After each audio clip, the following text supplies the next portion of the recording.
Hey everyone, welcome to the show. So, just more fallout from the debate last week.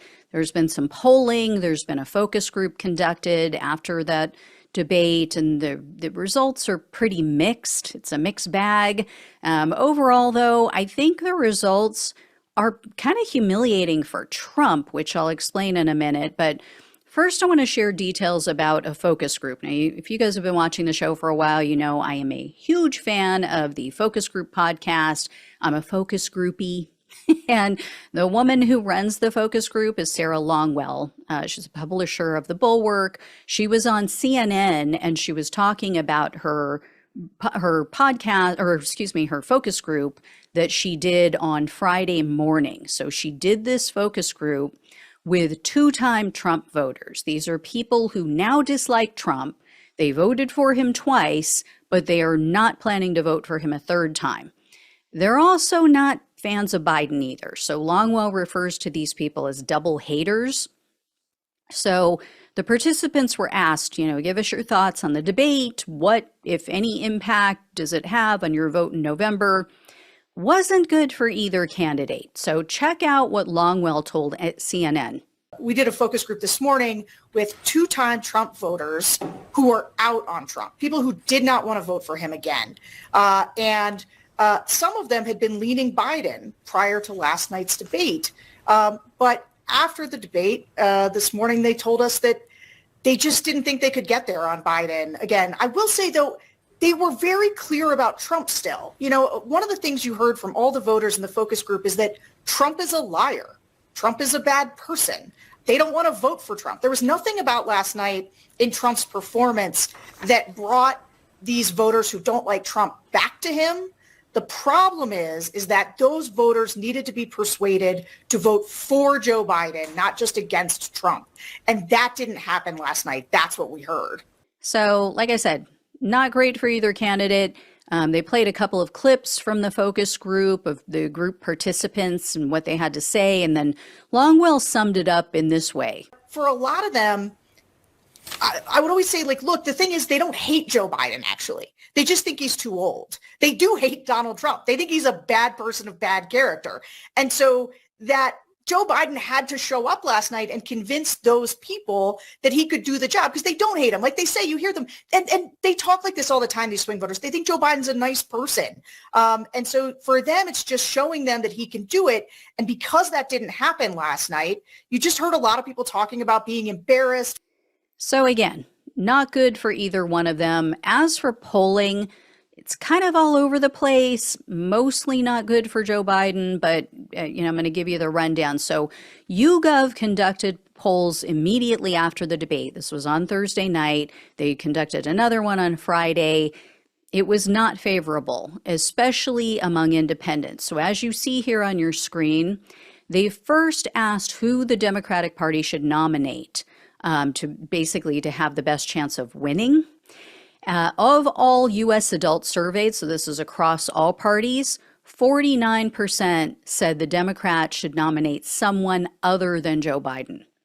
50% of independents agreed with that statement, and then even 30% of Democrats said, yeah, the party needs to go with someone else. When YouGov asked the same question about Trump, the response was more favorable to him. So only 37% of independents said Trump should be replaced. Only 13% of his own party of Republicans said, yes, we need to get somebody else. There was also a CBS News poll that was conducted on Friday and Saturday. So again, after the debate, but a little bit more time had elapsed. They showed 72% of registered voters with doubt about Biden's mental and cognitive ability to do the job. That is not good. Now, that number was at 65% in the same poll at the beginning of June. So within a very short period of time, right after this debate, it's not good. A morning consult poll was also not great for Biden. 60% of their poll respondents said Biden should be replaced. He should step aside as the nominee. But it's a big but, Simone. But when they asked the participants in that particular poll, which one would you choose? If you had to choose between Trump and Biden right now, Biden came out by 1 point. So 45% said Biden, 44% chose Trump. So like I said, this is pretty embarrassing for Trump, in my opinion. Because think about this. By all accounts, Biden's debate performance was horrific, right? It was unbelievably bad. He appeared to Mitch McConnell for a second there, like almost freeze at one point.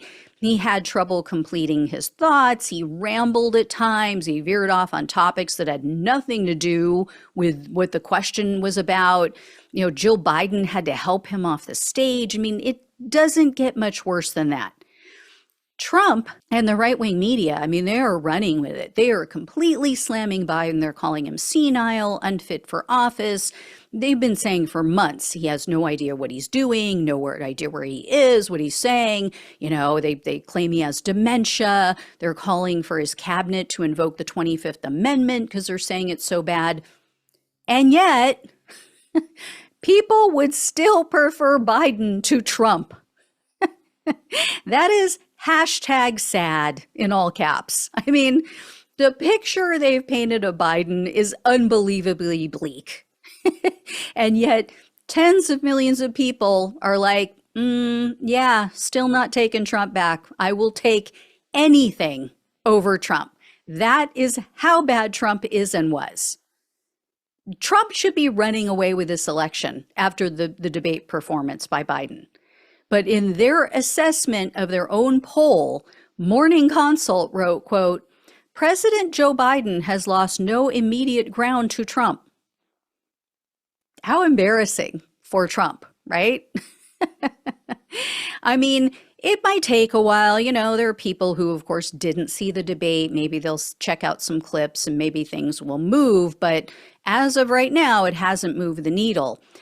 And check this out. Donald Trump's failing social media stock, it briefly jumped right after the debate, and then it took another nosedive. Then it dropped down. And now today it's like bouncing around in like the $33 range, which again is pathetic considering that the high over the past year was almost $80. You know, it should be through the roof right now. You know, I mean, if Biden was that bad, Trump did so much better, shouldn't the stock be just skyrocketing? Now, this is not to say that Biden will still win, but there's a slim, possibility that if he does, or I should say there's a slim possibility that he will, based on the polling, based on how close it is. And it would definitely be Trump's fault. Because if Republicans had any other candidate running against Biden right now, it wouldn't even be a question. Hands down, that person would win based on Biden's debate performance. But Donald Trump is such a particular and unique threat of evil that people like me, a Bernie supporter, a progressive, is willing to vote for anything and anyone to prevent Trump from becoming president again. Now, here's my concern, or one of them. I mentioned this in the live stream. I did a live stream on Friday. If you guys didn't know, you can check that out. I did like full reaction to the debate and had feedback from the audience, and I volleyed back and forth with some of them. I plan to do more of those, by the way, the live streams. But here's my first concern. It is of people who aren't like you and me, right?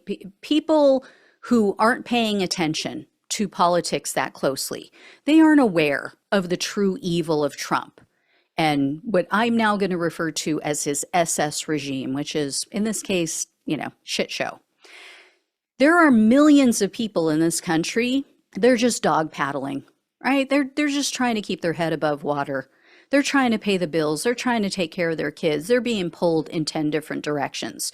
They don't have time to follow every detail, every nuance, but they will see clips that go viral. They will see clips of Biden on social media, and that's all they're going to know. The other thing that concerns me is that the Democrats are reading the room completely wrong. They're learning the wrong lesson from this. They're taking this tide polling as an indication of Biden's strength instead of Trump's weakness. This is a really bad lesson for them to miss. It's going to inform their choices going forward in the future, in future elections. In Democratic Party elite circles, I fear they're viewing all of this as, oh, see, everybody loves Biden. Everybody loves the middle of the road policies. Everybody loves centrists, when really what it is fear and loathing of Donald Trump and his ilk. And some probably do understand that, but they're going to spin it anyway. They're going to spin it to the public that, oh, Biden is just that good. Biden is just that loved by the American people, right? And they're never going to get the people to believe that, but they will get, or they will eventually, because what they're going to do is they're going to parrot it, and they'll get the media to parrot those talking points to convince the masses that, see, Biden is the only candidate who can beat Trump because he's a centrist. He aligns with the majority of the country. Now, that's just bullshit, right? The country has moved more to the left on policies.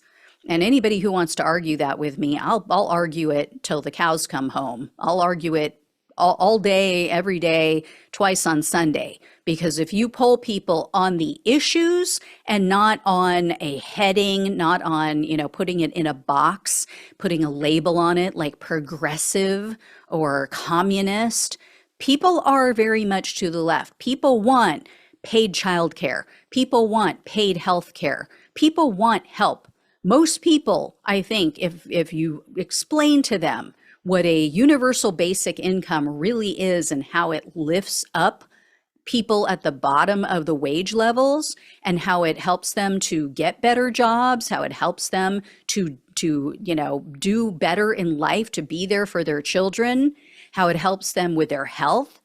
Most people would be for universal basic income. Most people are on board with a wealth tax and with things that the progressive left stands for, but they don't want it to be framed in that way. They don't want to be called a progressive left, a Bernie bro, right? But they're all for the policies. So yeah, I think it's BS that the majority of the country is centrist. I think people have views on both sides of the aisle, which may be considered centrist. And if that's the case, call me a centrist, because I have some views on both sides of the aisle, like, crime. I don't believe that we should be so easy on criminals, that we should just let people off and let them, out after they've committed a violent crime. And like, some of what's going on in New York. So I would personally be much tougher on crime in many areas, especially when it comes to violence and crimes against children. But anyway, so that's my concern. Democrats are they're taking in and internalizing all the wrong messages here.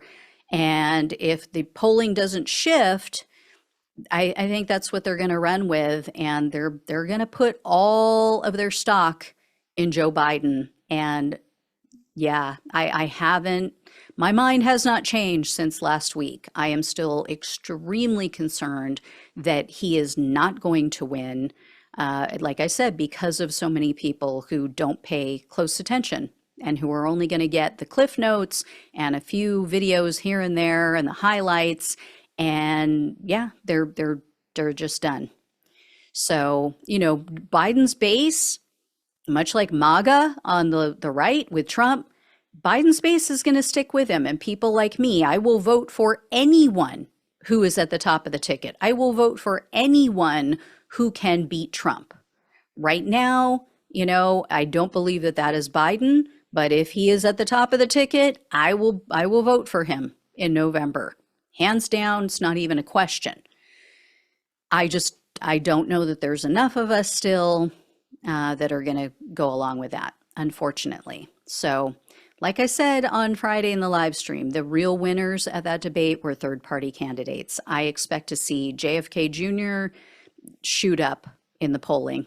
I really do.